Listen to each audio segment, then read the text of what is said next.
Eu vou começar esse vídeo sabendo que eu posso estar tocando aí numa ferida bem grande e sei que a internet nem de longe é mais um ambiente propício a discussões mais aprofundadas. Ainda assim, eu quero tentar e espero que eu não me arrependa. Esse vídeo aí é exatamente o que o título que eu coloquei quer dizer. Primeiro de tudo, e aí antes de qualquer coisa, todos os parabéns ao Real Madrid, vitória de um time favorito, que quando teve sua chance colocou a bola no gol e venceu. Ponto final. Os destaques ao Kroos, que se aposenta após a Euro, vai fazer uma falta tremenda, ao Rudiger, Courtois, Bellingham, que entregou muito desde que chegou do próprio Borussia. E principalmente aí ao Vinícius Júnior, que hoje é o principal brasileiro na Europa e sim, por que não, merecedor de receber o tal do prêmio individual que tanto brasileiro gosta. Não sei porquê. O que importa, ele já tem ganho, ele já ganhou e tem ganhado mais e mais vezes em uma curta carreira. É um garoto. Agora, dito isso, pretendo chegar num ponto. Cara, que bobagem é essa história de pacto que o Real Madrid tem com a Champions League? Uma bobagem dita, repetida aos quatro ventos na transmissora oficial da competição aqui no Brasil. Poxa, que pacto é esse? Essa é a mesma competição em que o clube madrilenho ficou 32 anos sem ganhar. Até que levou 3 ali por volta da virada do século. A mesma em que o plano midiático e fracassado em nível europeu dos Galácticos foi seguidamente derrotado nas oitavas de final por equipes de fato coletivas, de fato bem montadas e não um amontoado de grandes nomes perdidos correndo errado. Gente, esse tal pacto que empurra um goela abaixo das pessoas é um mito escondido debaixo de diversas camadas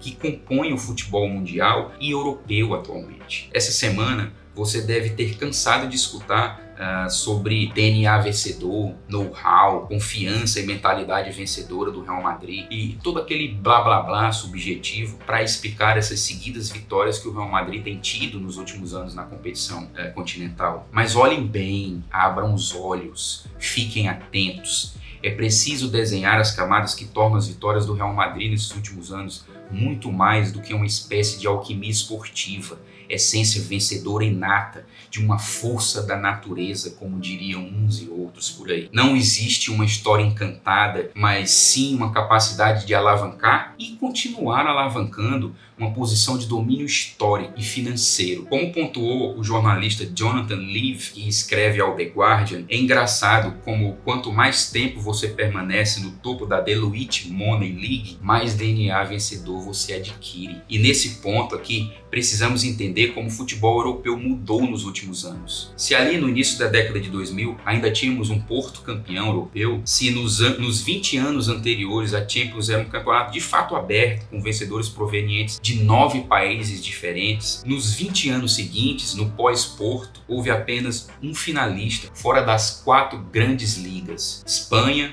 Inglaterra, Alemanha e Itália. E esse aí foi o PSG, o Paris Saint-Germain, que possui uma influência financeira vinda de você sabe da onde, e que sobrepujou a Liga Francesa, que antes desse PSG turbinado com dinheiro de Estado-nação, era uma competição que apresentava aí um certo equilíbrio. A Champions League muda para a próxima temporada, como também uma vontade certa de agradar a elite europeia, que tentou derrubar Ceferin e sua turma do comando do futebol de alto nível na Europa, uma tal da Superliga. E isso aconteceu outro dia aí, cara. São concessões que reduzem a competitividade da turma que não figura nas grandes ligas e as que, apesar de figurarem nessas grandes ligas, não fazem parte do supergrupo de elite em que o Real Madrid do pacto tá. O tal sistema suíço garante menos riscos a esse grupo e gira a manivela para ficar tudo no mesmo lugar, só que com mais jogos, mais dinheiro e menos riscos para essa turminha. Veja, somente para essa turma. O jornalista inglês Jonathan Wilson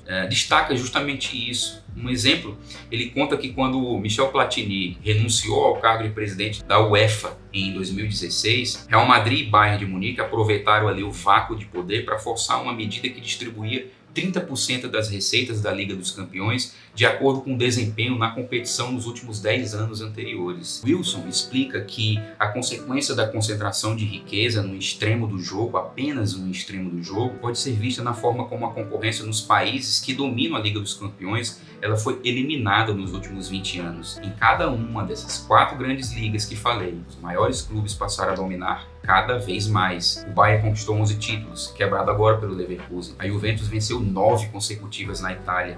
O Real Madrid e o Barcelona venceram todos os últimos 20 títulos de La Liga, exceto apenas 2. Mesmo na Premier League, onde tem girado mais bufunfa e existe até um certo grau de paridade, ainda assim o Manchester City venceu 6 das últimas 7 ligas, fazendo vice-campeões algumas vezes com recorde de pontos. É muita coisa. Outro ponto que o jornalista fala vem de dentro de campo, com efeitos indiretos dentro do campo. E aí aspas para Jonathan Wilson. O próprio futebol tornou-se mais ofensivo. A elite domina internamente a ponto de quase não ter que se preocupar em defender. E revela-se mal preparada para defender quando enfrenta outros clubes dessa mesma elite em alguns momentos da temporada. Fecha aspas para Wilson. Temos que entender que Jonathan Wilson é um dos caras influentes no quesito entendimento da tática do futebol e sua evolução nos últimos anos. E é interessante entender que esse domínio transforma histórias como a do Dortmund, que passa longe de ser um clube pobre, era um clube rico, mas ainda longe de alcançar rivais como o próprio Real Madrid do Pacto. E toda vez que um clube desse vai disputar contra essa elite europeia, veja que de certa forma essa final ela já está escrita. A melhor equipe, com os melhores jogadores e o melhor treinador consegue de alguma forma sobreviver à mostra de força do rival menos potente, que depois, ao tomar o primeiro, a tomar o segundo gol, vai caindo em desgraça. O futebol europeu ele chegou num ponto em que a realidade que foi imaginada pelo Klopp há uma década atrás, que ainda mesmo com todas as dificuldades é possível vencer esse grupo de elite. Para isso, você precisa implantar as melhores táticas, trazer os goleiros mais inteligentes, trabalhar e formar os seus melhores jovens e vê-los desabrochar. Só que esse mundo que o próprio Klopp, que estava lá em Wembley, construiu e fez diversos torcedores que não estão nesses clubes da elite europeia sonhar, é uma memória desbotada. Hoje em dia, os clubes da elite europeia, como o próprio Real Madrid mostra, não é mais o clube abobalhado que juntava Beckham, Figo, Zidane, Ronaldo, Owen e companhia. Eles também possuem uma rede de olheiros mais competentes, condições financeiras bem maiores, as melhores táticas que um técnico pode dar. Não à toa, a nova fase vencedora continental do Real Madrid é marcada por investimentos pesados em garotos, que outrora só seriam comprados quando estivessem no auge de sua forma física e técnica. Agora eles vêm jovenzinhos e amadurecem no clube, como Vinícius Júnior, como Rodrigo, Tchouaméni, Camavinga e por aí vai. Várias camadas compõem a 15ª taça do Real Madrid na Champions League, um domínio que está longe de ser só um pacto. Se for assim, depois de tanto tempo ganhando esses últimos anos, já devia ter chegado a hora lá do coisa ruim ou da coisa que eles fizeram esse pacto cobrar a sua parte. E nessa, quantas almas serão levadas? E se não foi uma alma, o que será que foi dado em troca? Quanto à transmissão oficial, paramos de sermos jornalistas e viramos animadores de torcida. Agora, correspondentes internacionais gritam gols ao vivo em tom comemorativo. Paramos de refletir a situação que o futebol tem ido para repetirmos bobagens pré-prontas, quase igual aquele sanduíche de fast food que você come rapidinho para ir para o trabalho. Eu sei que não foi por mal e eu sei que o público adora esse tipo de situação. Eu sei que o momento mudou, que o jornalismo tradicional está empoeirado, carcomido, esquecido na poltrona antiga, sentado à sua própria sorte. Entendo que os tempos de transmissões engajadas são importantes, narradores emocionados, jornalistas torcedores nas redes sociais. Mas se nos tornamos só isso, qual é a nossa diferença como jornalistas para qualquer outro influencer que produz conteúdo por aí? Antes do fim do vídeo, eu digo que isso não é uma análise para evidenciar uma suposta luta de um time do bem contra o mal. Isso é bobagem, é pura dicotomia que não serve para nada